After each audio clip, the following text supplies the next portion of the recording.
dear. Money. I never sell.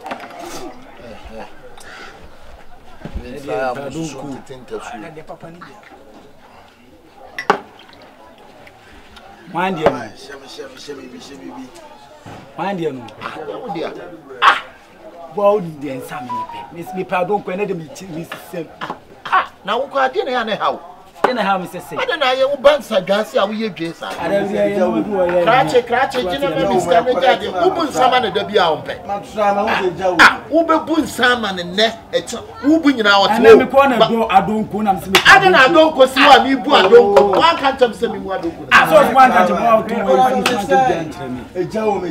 one of my baby, I met on my dear.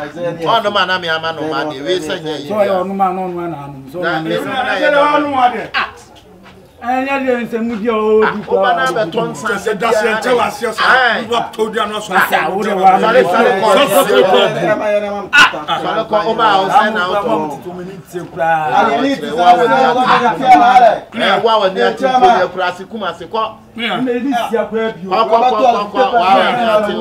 oh, black Hammy, I knew and say gas and so on and near to home. I knew your hope. I knew your home. Mammy, 2 cities. Where done me? Oh, but that's a number of look at it. I am in the son. Look at is it? I didn't want it to swoon. First part, I got look at you. I'm pushing the petassi. Papa. You want to come one. I'm a cat to be at 20 idea. What be there? You am for the own. Like, I didn't know we.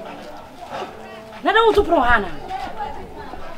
Like it is in a water, and I want to one of me. Yes, some son would never possible to move. Tell me when it's a man. Why never take a cry? I did someone else. What? Do fiatum. Come and do fiatum. I'm saying, when you say, I don't know what I like it. And more when it's a man. Nothing of your sons of hey, why you buy our banks at gas or hard? You want to buy over Tonsa? I told some me, woman, or swamp or pardonco. I don't make us into me when I was 12 and I want to teach us one Pepisa campus and talk about my corn, the assault. If you have a man in Capa. Ah, that's a bad man or the Tidao. Brother man or the Letidam of one. Oh, both, oh, sorry, Guna, oh, sorry, Guna. It's over time, oh, sorry, Guna, I know it. Yes, I don't know, yes, eh? Shall you feel? Oh, my school, I bet you want for one thing. Our sister does it.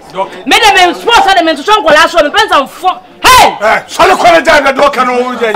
You are going to Sakamasa. Come on, what a minute to the customer.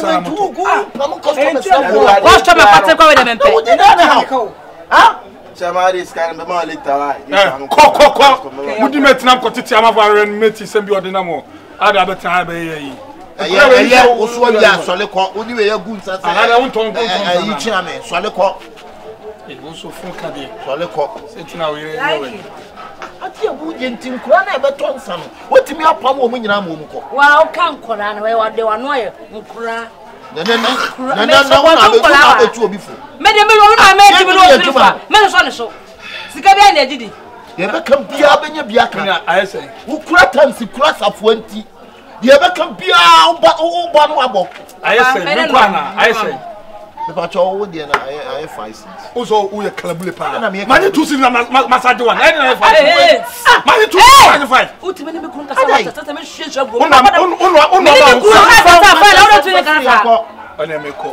so, we can't be open. We must can do it.